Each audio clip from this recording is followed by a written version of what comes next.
लक्ष्मण श्री मृदपदे पशुपांगजाय। ब्रह्मा जी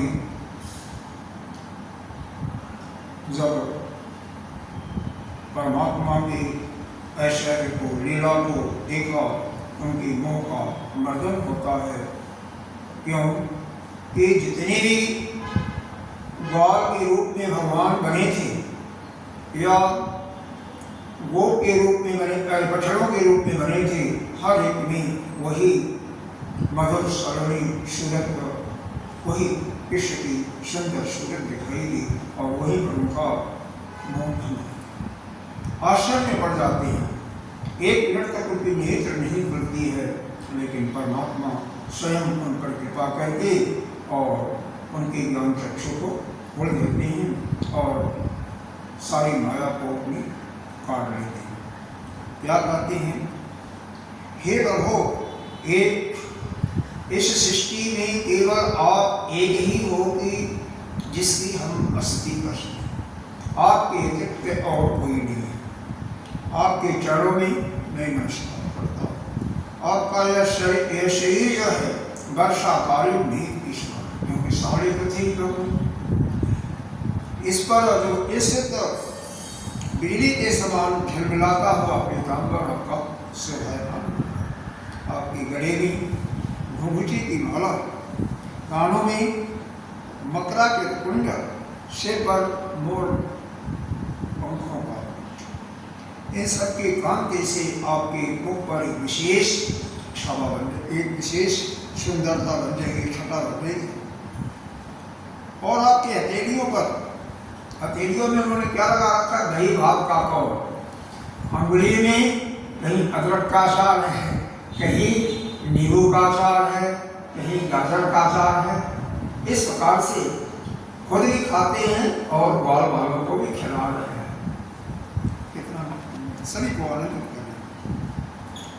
बगल में गेंद और सिंगी का कमर की भेंट में अपना बांसुरी शोभा दे रही। आपके कमल से सुकोमल परम सुकुमार चरण और वो बाल बालक का सुमधुर भेष। मैं और कुछ नहीं जानता, मैं तो इन चरणों पर निशान हूँ। अस्सामिदेव बपुषो मद अनुग्रहस्य शिक्षामयस्य न तु भूतम् अस्य कोऽपि नेशे मयि त्वशितुं मनसा अन्तरेण साक्षात् तवैव किमतात्म सुखानुभूति।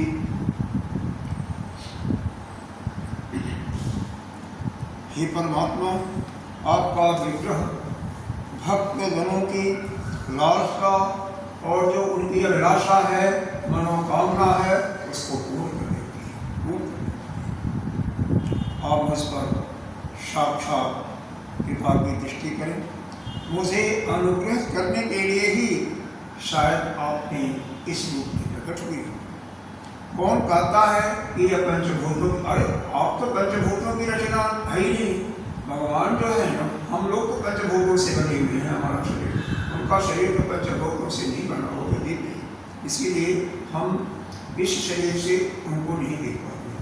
क्योंकि देखो, जिस तत्व से हमारा यह इंद्रिय बनी है, उसी तत्व को वह देख सकती है। यह जिसका यह बनी है तेज से, अग्नि से, तो अग्नि से बनी है, तो अग्नि का स्वरूप क्या होता है? रूप होता है। तो जहां रूप होगा उसी को देख पाएगा, और जिसका कोई रूप ही नहीं होगा, निराकार होगा, उसको नहीं देख सकता। हाथ स्पर्श करेगा, किसको करेगा?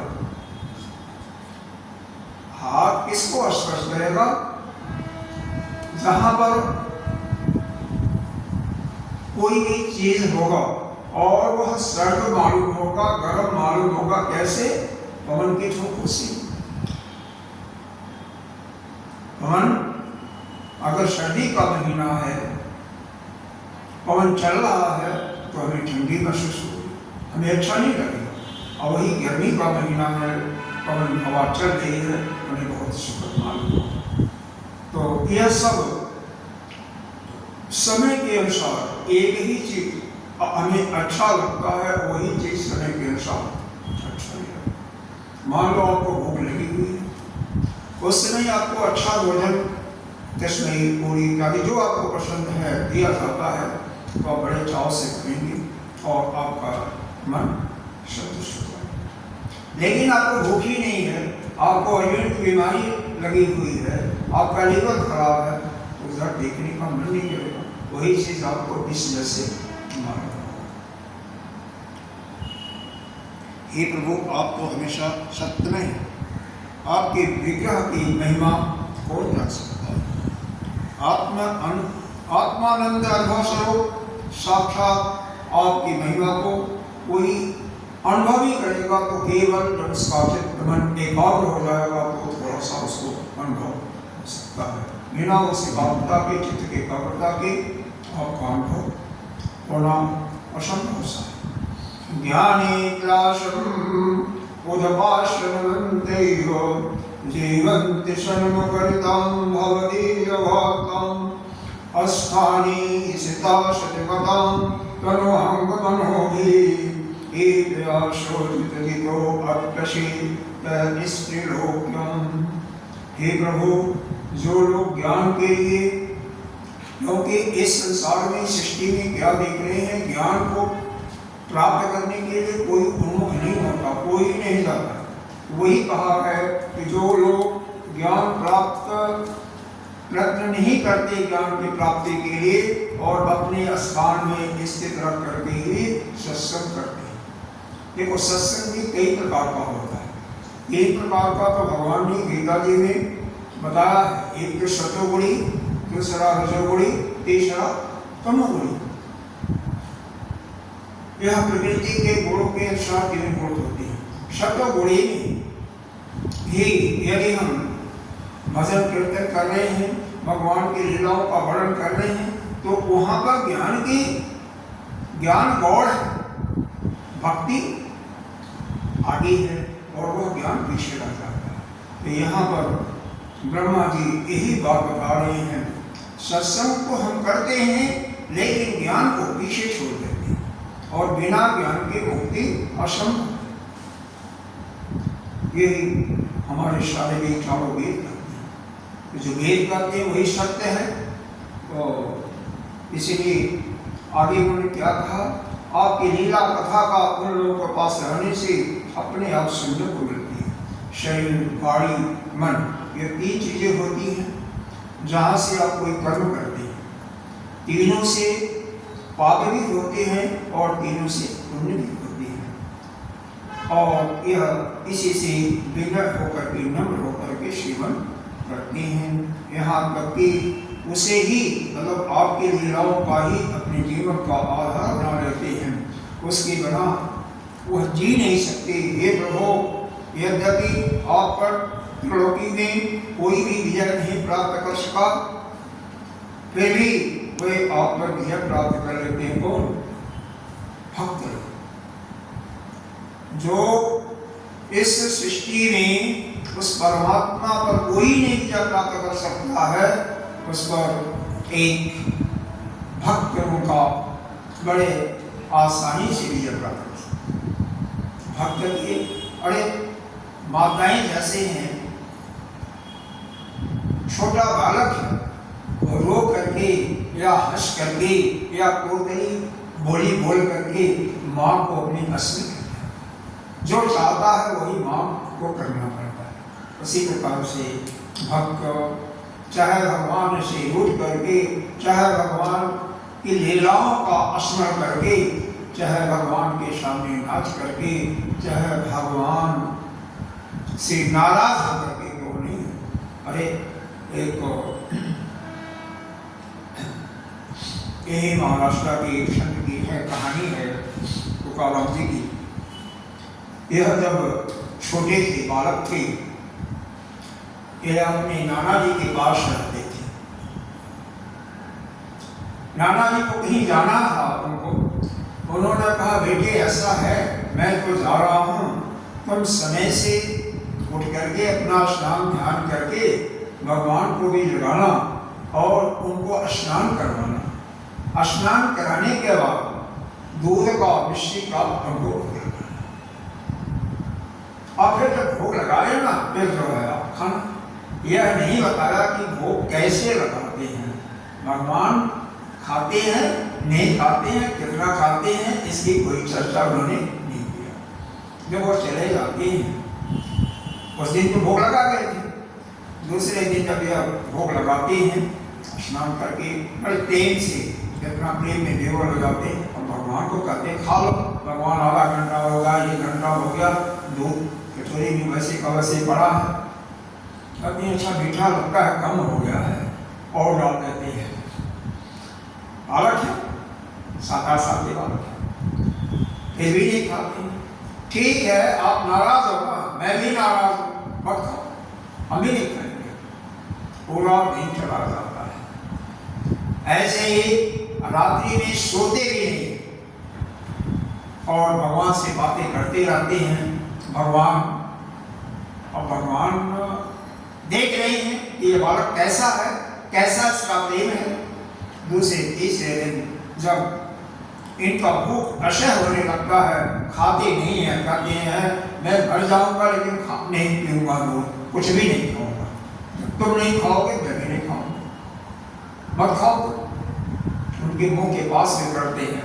बाद में भगवान इतना रिझ जाते हैं, मतलब इतना प्रसन्न हो जाते हैं, उनके वश में होकर के कटोरे को दोनों हाथों से उठा करके पी जाते हैं। जब पीने लगते, अरे अरे सारा पी जाओगे अकेले, मैं नहीं कहूँगा, थोड़ा सा मेरे लिए भी छोड़ दो प्रसाद। भगवान वहीं पर को गए लगाए। तो इस प्रकार से वह परमात्मा भक्तों के तो वश में आसानी से आ जाता है और किसी के वश में नहीं आने वाला। तबीयत आपकी ठीक है? ठीक है। श्रेयासतिम भक्तिम उदस्यते विभो क्लेशयते केवल बोधलब्धि तेषामसौ क्लेशल एव शिष्यते न अन्नत तथा अस्तूलकृशावखादिनाम्। कह रहे हैं भगवान, आपकी भक्ति सभी प्रकार से कल्याण का एक मूल स्रोत है। जो लोग उसको छोड़ करके केवल ज्ञान की प्राप्ति के लिए श्रम प्राप्त करते हैं वो दुख भोगते हैं। मतलब यहाँ पर ब्रह्मा जी के द्वारा यह भगवान की स्तुति की जा रही है। तात्पर्य यह है कि ज्ञान तो हमें प्राप्त करना चाहिए, लेकिन कैसे? भक्ति के साथ। क्यों? अगर बिना भक्ति के, बिना प्रेम श्रद्धा के केवल ज्ञान की तरफ जाएंगे तो दुख ही भोगना पड़ेगा, क्लेश उठाना पड़ेगा और कुछ नहीं मिलेगा। जैसे पोथी भूसी कूटने वाले का श्रम केवल मिलता है, चावल नहीं मिलता है। इसलिए क्या करना चाहिए? भक्ति के साथ। अगर भगवान से आप जिद करोगे तो भगवान को बुरा नहीं लगता है, प्रेम के साथ करते हो, श्रद्धा आपके पास है तो भगवान को अच्छा लगता है। भगवान चाहते हैं कि मेरा भक्त मेरे को कुछ मेरी सेवा करे, मेरे को खिलाए पिलाए। हालांकि उनको कोई जरूरत नहीं है, लेकिन वह तो मन का भाव देखते हैं।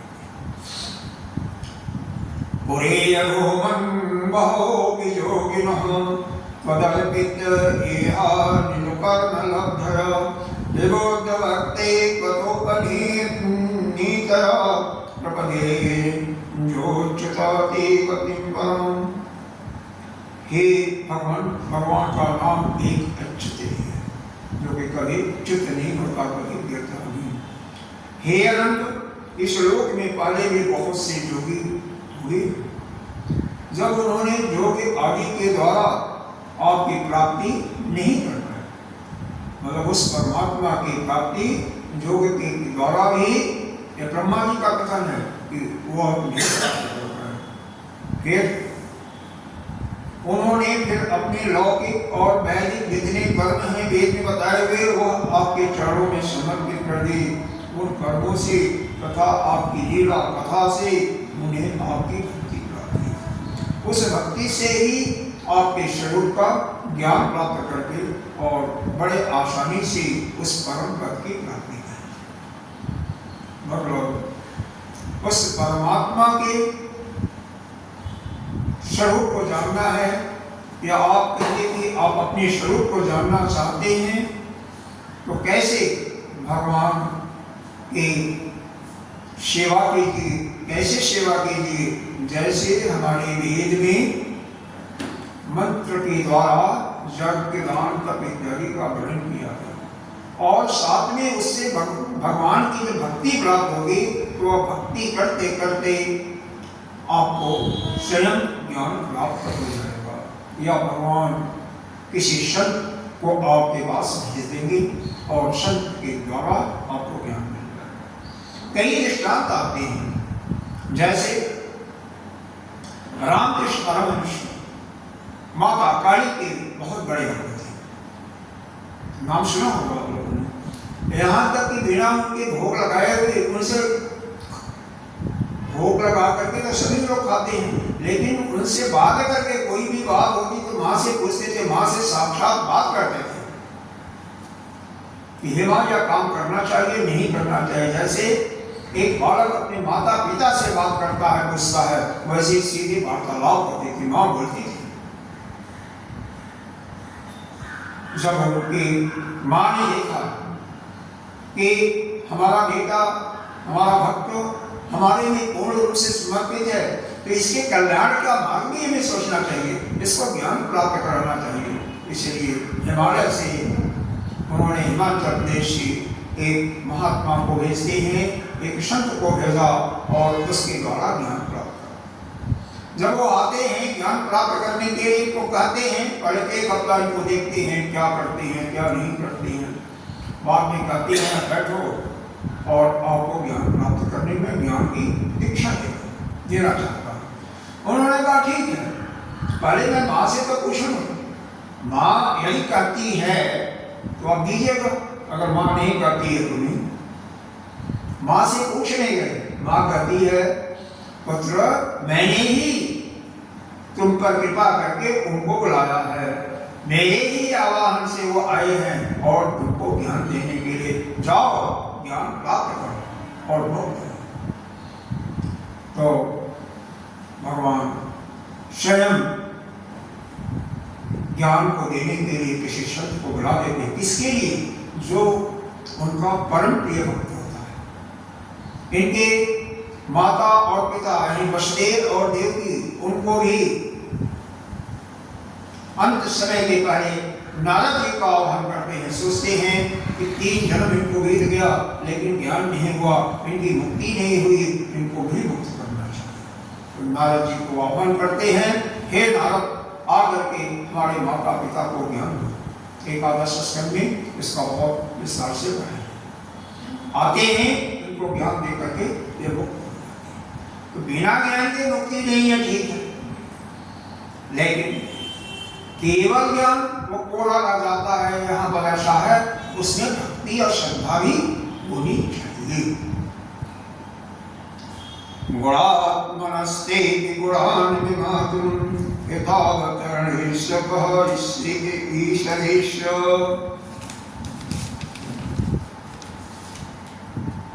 कालेन जयवां विवितास कल्पये भूतां शवके नियता दुभाषः तत्ते अनुकंपां सुसमीक्षमाणो वज्रानं मेवात्मकृतं विपाकम्।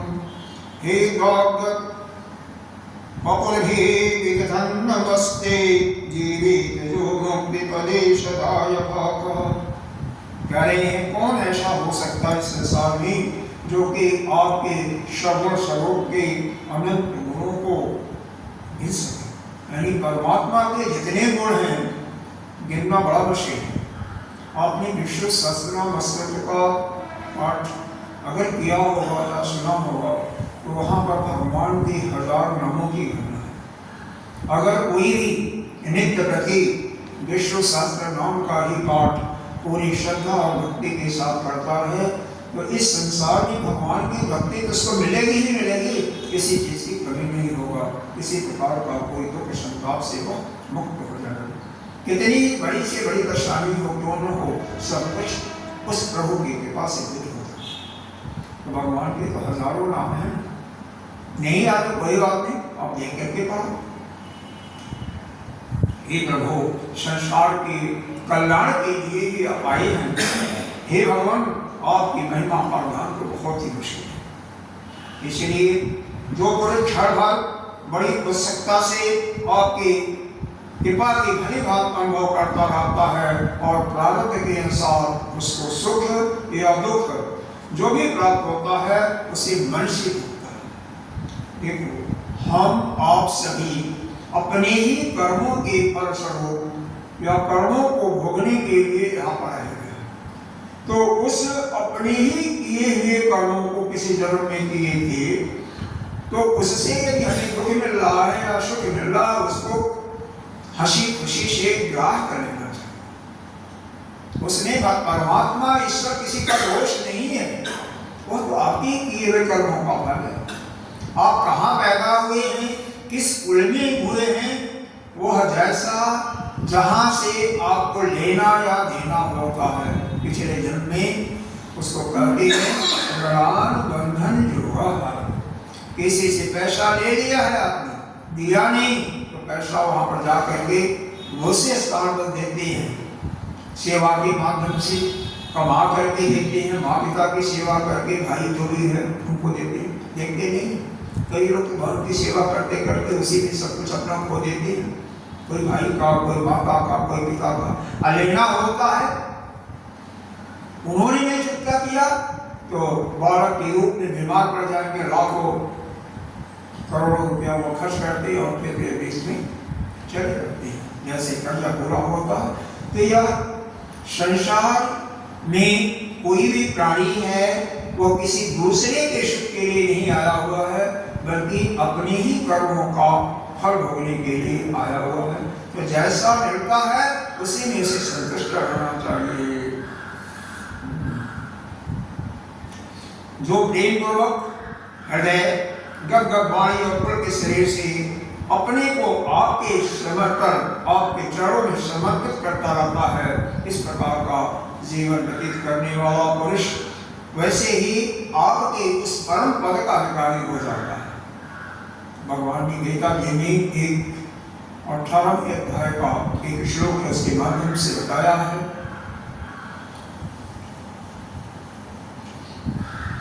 ब्रह्म भूतो प्रसन्न आत्मा न शोचति न कांक्षति समः सर्वेषु भूतेषु मद भक्ति लभते परम। ऐसा जो जीव है ब्रह्म भूता, जो हमेशा प्रसन्न है, उसको किसी प्रकार का कोई शोक नहीं है और न तो कोई चीज किसी से चाहिए, किसी चीज की न तो आशा करता है कि हमें अमुक वस्तु मिल जाए और न तो किसी से कोई शिकायत करता है। और क्या, सम सर्वेश होते, सभी प्राणियों में एक समान व्यवहार करता है। यह नहीं कोई अपना पराय का भेद नहीं है। कह रहे हैं भगवान, मद भक्ति रखते बड़ा, उस भक्त को मेरी परम भक्ति प्राप्त होती है, अर्थात मेरा परम पद उसको प्राप्त होता है। तो जो इस प्रकार का होता है उसको हम परम पद को देते हैं। गीता में जगह जगह भगवान ने गारंटी दिया हुआ है, लेकिन फिर भी हम एक दुकानदार कोई गारंटी देता है कि यह 2 साल का या 5 साल की मेरी गारंटी है। अरे कंपनी की गारंटी है, लेकिन उसको छोड़ो, मेरे को जानते हो ना, तो उस पर आप विश्वास करके उस वस्तु को ले लेते हो। और भगवान ने दिया है, परमात्मा से दिए, उसकी गारंटी को नहीं मानते। अनन्य चिंतयतो मां जे जना परपाशते तेषां अवक्तानां योगक्षेमं मोहामि। भगवान नवे अध्याय में 22वां श्लोक कहते हैं, अनन्य रूप से जो मेरा ही चिंतन करता रहता है, मेरा ही भजन करता रहता है, नित्य प्रति मेरे में ही रहता है, उसके योग और क्षेम का पूरा ध्यान में रखता है। योग का मतलब जो कुछ उसे चाहिए, जो आवश्यक है, वो मैं देता हूँ। क्षेम का मतलब जो कुछ है उसके पास, उसकी रक्षा सुरक्षा का भी गारंटी है। फिर भी हम लोग नहीं उसको देते, कोई बात नहीं, आपकी मर्जी, भगवान को गारंटी दिए गए हैं। अब यह निर्भर करता है आप उस गारंटी को मानते हो या नहीं। भगवान पर विश्वास नहीं मानोगे, दुकानदार पर आपको विश्वास है, मान जाते हो। परम गर्भगतस्य भागयो किम कल्पते महत्वोक्षजागसे किमस्तमासी व्यप्रदेशभूषितम् अवासिकोक्षे येदप्यनन्तः जगत्रा अन्तोदधि सम्पल्लवोदि नारायणस्योदर नानाभिनलो निर्गतो अजस्तेवहं गणवैदुषा किं तैश्वर कन्यनिर्गतोऽस्मि नारायणस्तं नहि सर्वदेहिनां महात्मास्य अगीशा किल लोकसाक्षी नारायणो अंगं नरभूजलना तच्चाभिषक्तं रतयमाना। वेद श्रुति करती है, श्रुति का मतलब वेद है। जिस समय तीनों लोग पूरा सृष्टि जलमग्न थी, प्रलय के बाद यह सृष्टि लीन रहती है, कहाँ जल में समा जाती है। उस समय जल में भगवान, आप सुनते होंगे कि भगवान विष्णु कहाँ पर आते हैं, क्षीर सागर में शेषनाग की शैया है और उसी पर विराजमान होते हैं, लक्ष्मी जी उनके पैर को दबाती रहती हैं। तो वहीं पर उनके नाभि से एक कमल का फूल खिलता है और उसी में ब्रह्मा जी का जन्म होता है। उनका कहना किसी प्रकार से असत्य नहीं हो सकता। आप ही बताएं, हे प्रभु, क्या मैं आपका पुत्र नहीं हूं? ब्रह्मा जी कह रहे हैं, तो बोलिए आपका मैं पुत्र हूं कि नहीं हूं? हे प्रभु, आप समस्त जीवों के आत्मा हैं, इसलिए आप नारायण हैं, आप समस्त जगत के और जीवों के अधीश्वर, इसलिए आप नारायण, आप समस्त लोगों के साक्षी हैं, इसलिए भी नारायण हैं। नर से उत्पन्न होने वाले जल में निवास करने के कारण भी आप नारायण कहा जाता है। ये प्रभु आपकी एक ही अंश है, वो अंश रूप से देखना भी शक्य नहीं है और क्या आपकी माया। अब देखो, वो किसी को अगर माया से पार करना हो तो क्या करना चाहिए? उस माया का जो मालिक है ना, उसका ध्यान करना चाहिए, उसी की भक्ति, उसी को प्रसन्न करो। माया किसके अधीन है?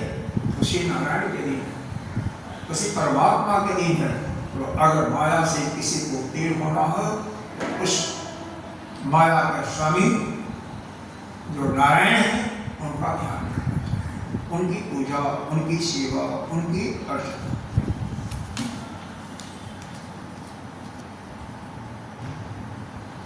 यस्य कोक्षाविदं सर्वं सात्वं भाति तथा तथा यथा तथा तत्तर्पीयत सर्वं किमिदं मायाविना अद्वैतवर्तेश किं महनते मायात्मादर्शितः नीको वशिपशं ततो ब्रजशहृत वस्ता समस्तापि तावन्तो वसि चतुर्भुजा आदिखलिः शाकं मयोपासिता अस्तानीत जगत्यघोस्तगमितं ब्रह्माद्वयं शिष्यति।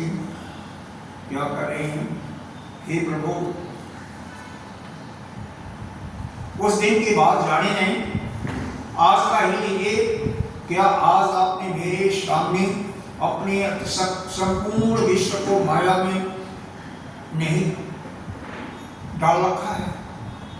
पहले आप अकेले थे, पर इतने बाल बाल बछड़ों के रूप में आप हो गए।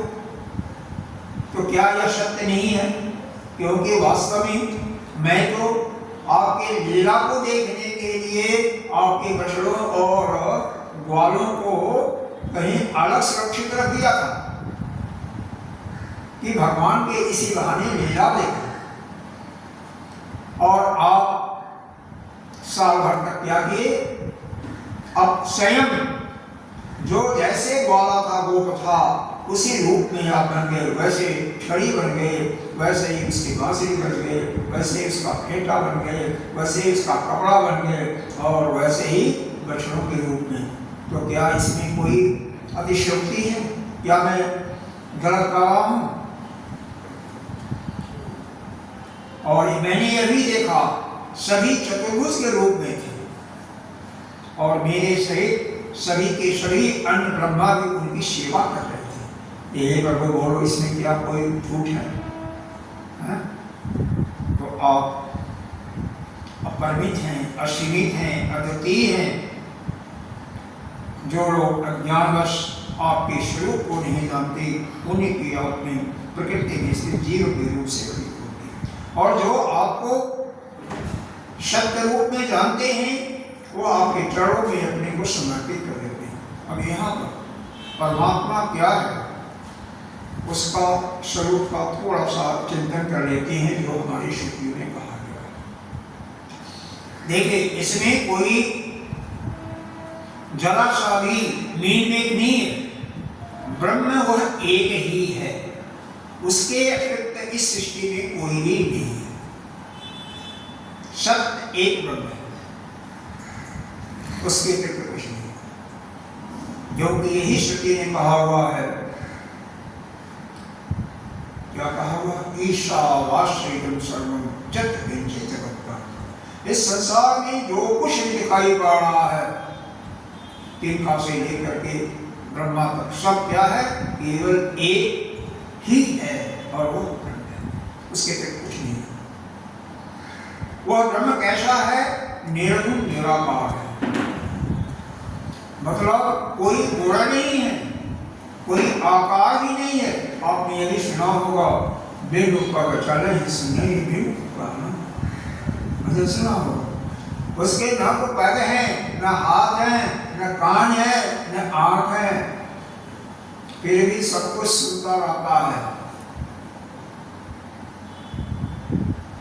जब मर्जी किया बिल्कुल विराट स्वरूप में परिवर्तित हो गया, वही वामन भगवान, और नहीं छोटे से।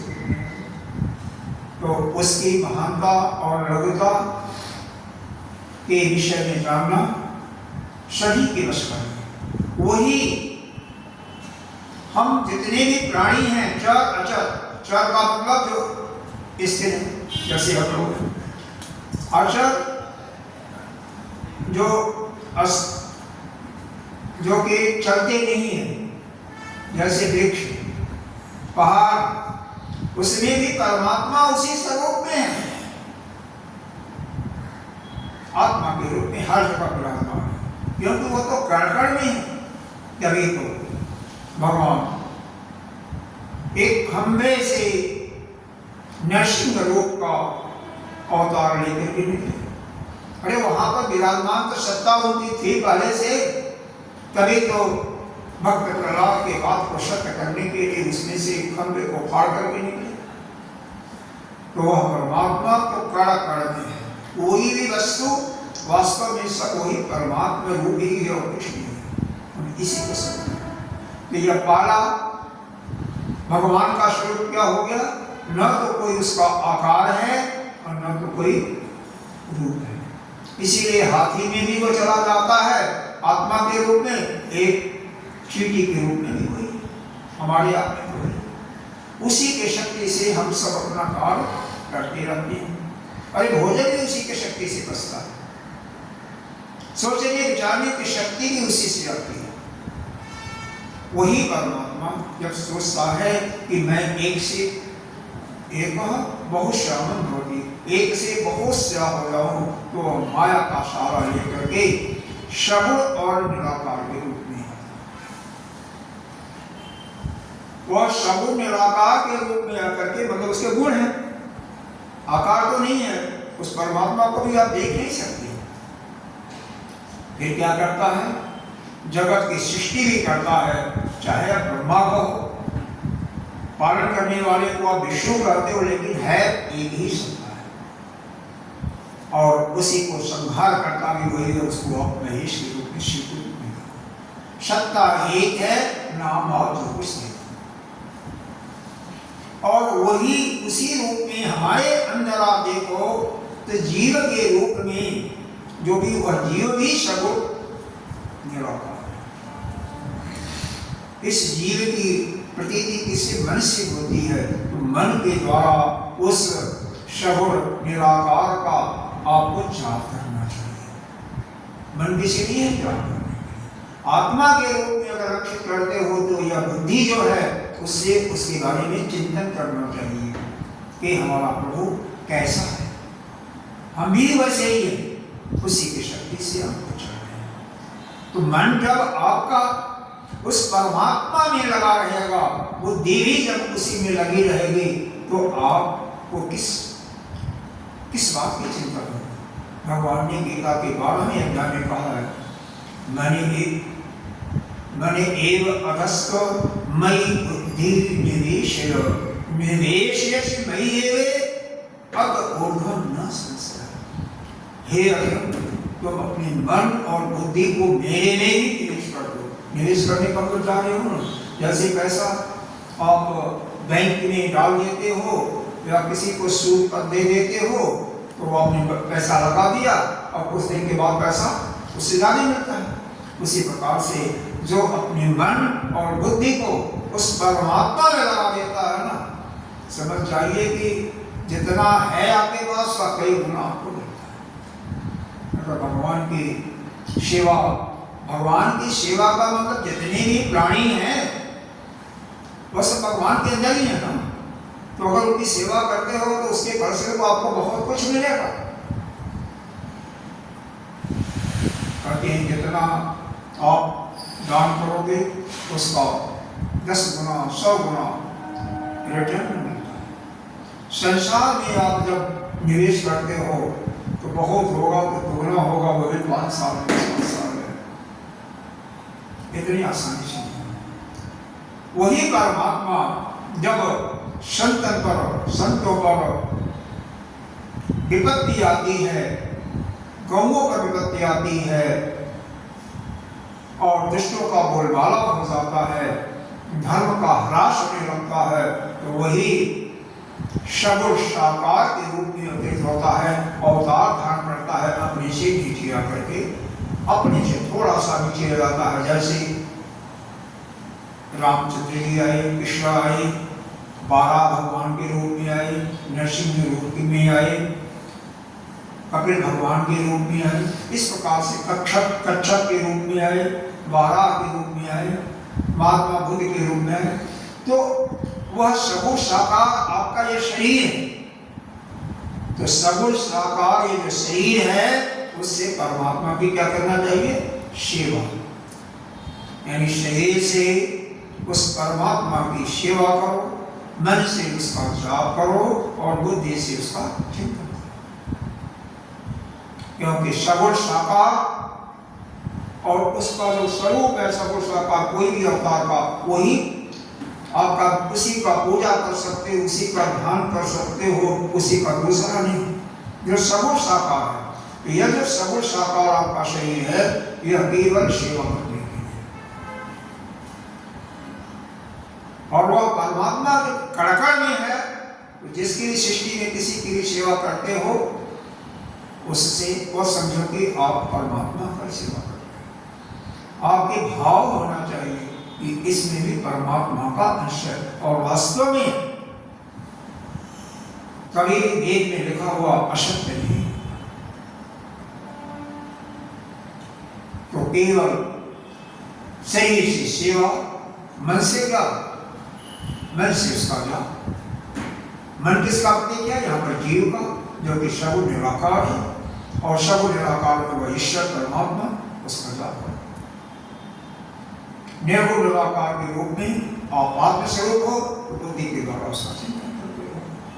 देखो एक चीज और सुन लो, हमारे यह जो यहाँ पर 3 चीजें आई ना, मन, बुद्धि और शरीर है, तो इसी शरीर से 3 प्रकार के पाप भी होते हैं। मन से भी 3 प्रकार के पाप होते हैं, और ये जो वाणी है ना, इससे 4 प्रकार के पाप होते हैं। कुल 10 प्रकार के पाप होते हैं। किसका पाठ सुनना चाहते हो? सही से सुनना चाहते हो तो सही से सुन लो, वाणी से सुनना चाहते हो तो वाणी से बोलो। किसका पाठ सुनोगे? वाणी से। पहली वाणी से पहला तो यही है कि ऐसा यदि आप किसी से बोल रहे हो जो कि बोलते जा रहे उसकी बात सुन ही नहीं रहे हो, यही रामायण रामचरितमानस में भगवान ने रावण को कहा, जन जल बड़ा कर सुयस नाशहि नीति सुनहि करे छला संसार महाकोश त्रिविध पार संसार पर समा। एक फल ही फूल ही पर फल ही केवल लाभ ही, एक कहीं कहीं कहीं कहीं पर और कहीं केवल लाभ। जैसे फूल कोई फलता भी है, फूल भी लगता, फल का ऐसे आम में बोर लगता है, फूल लगता है, फल भी लगता है। कटहल में फूल नहीं लगता, केवल फल लगता है। और कंकरीली चीजें जो है उसमें क्या है, केवल कहते कोई फल नहीं लगता, से बाश केवल फूल लगेगा, कोई फल ही नहीं लगता। वैसे संसार में तीन प्रकार के पुरुष केवल कहते कुछ नहीं है, केवल करते हैं। कुछ जो कह दिया वो करना, और कुछ लोग केवल करते रहते हैं, करना कुछ नहीं है। आज तक कहने वाले जाने पहले एक तो इस वाणी से हम चार प्रकार की बातें करते हैं, उसमें बहुत ज्यादा नहीं जाएंगे। संवाद, वाद, जल्प जैसे भी होता है, और एक वितंडा होता है जो कि केवल कहते रहना, किसी की बात ही नहीं सुनना है। बात कोई और किसी का हो रही है और आप बीच में अपना टांग बढ़ाओ। एक तो यह, एक दूसरे का चुगली निंदा करना। निंदा करना बहुत बड़ा पाप है। निंदा किसे कहते हैं? आप दो आदमी हो, आपस में बात कर रहे हो, तीसरा आदमी जो वहां पर मौजूद नहीं है उसके विषय में बात कर रहे हो, तो वो निंदा है, चुगली है। जो छुप छुप करके दूसरे की बात सुनते हैं वो क्या होते हैं, ऊपर यहाँ पर होती है, क्या कहते हैं उसको, छछंतर, वही होते हैं। निंदा करना, अगर कोई निंदा कर रहा है वहां से चले जाओगे नहीं, बहुत जरूरी है। अगर उसको मान लो बहुत खास आदमी है, उससे सीधे नहीं कर सकते हो तो कोई झूठ ही बोल करके वहां से निकल जाओगे, क्योंकि दूसरे की निंदा सुनना नहीं चाहिए। तीसरा, किसी को वाणी से गाली दे गए, वो क्या है? वही तो पाप है। किसी को धमका रहे हो, डांट रहे हो, वो भी पाप है। चौथा, किसी से किसी के सामान को हरण करने के लिए, चोरी करने के लिए कोई आप मंत्रणा दे रहे हो, वो भी एक पाप है। मन और शरीर से एक ही प्रकार का पाप, लगभग एक ही प्रकार का। शरीर से किसी को मारना, किसी का सामान चोरी करना दूसरा, और किसी से समझो कि जैसे पुरुष है किसी स्त्री को अपहरण कर लेता है, मतलब उससे दुर्व्यवहार करना। वही मन से भी किसी को मारने का चिंतन करना, किसी को सामान छीनने का मन में विचार लाना, और किसी से दुर्व्यवहार करने का। इस प्रकार से तीन पाप ये शरीर से, तीन पाप मन से, और चार पाप वाणी से। हमेशा इसका ध्यान रखना चाहिए। और यही शरीर, मन, वाणी की जगह पर बुद्धि आ जाती है। इन्हीं तीनों से परमात्मा का चिंतन करके, शरीर से परमात्मा की सेवा करके, मन से उस ईश्वर का ध्यान करके, और बुद्धि से उस निर्गुण निराकार का चिंतन करके आप अपने को मुक्त कर सकते हैं। बाकी ब्रह्मा जी के अब इतना तो समाप्त नहीं होगा, लेकिन ठीक है, यह समझिए कि यह जो इसका निचोड़ था मैंने आपको सुना दिया। निचोड़ यही है कि हम परमात्मा की तीन स्वरूप, एक निर्गुण निराकार, हमारा भी एक निर्गुण निराकार आत्मा के रूप में है, और उस रूप में बुद्धि के द्वारा हमें उसका चिंतन करना चाहिए। परमात्मा का दूसरा स्वरूप जो सगुण निराकार है, जिसको आप ईश्वर कहते हो, भगवान कहते हो, आपके अंदर वही जीव रूप में है, तो जीव रूप में मन से उसका जाप करना चाहिए। और वही जब अवतार होकर के नीचे आ जाता है, अवतार लेता है दुष्टों का संहार करने के लिए, धर्म की रक्षा करने के लिए, तो सगुण साकार में तो भक्ति सगुण साकार की ही होती है, और सगुण साकार से भी निर्गुण निराकार की तरफ बढ़ना चाहिए। जो सीधे निर्गुण निराकार में चले जाते हैं तो ईशावास्य परिषद में आया है कि वह अंधे कुएं में गिर जाते हैं। पहले तो परमात्मा को जानो तो सही, तो सगुण से ही, सगुण साकार से ही जानोगे, और सगुण साकार आपका शरीर है तो शरीर से सेवा। किसी की भी सेवा करो, अरे किसी को भूखे को खाना खिलाओगे, पानी प्यासे को पानी पिलाओगे, आपको बहुत प्रसन्नता होगी, करके देखो तो सही। इसी के साथ ही आज की कथा हम यहाँ पर विराम देते हैं। परीक्षित जी अंत में कहते हैं, एवं निलायने श्वेत बंद मरकटो पल्लवन आदि, इस प्रकार के श्वर बलराम जी ने कुमारावस्था के लक्षण को आँख में चवनी, श्वेत बंधन, नाना प्रकार के बंधनों जैसा उछलना कूदना इत्यादि लीलाएं करके और सभी को मुग्ध करते हैं। बोले वृंदावन बिहारी लाल की।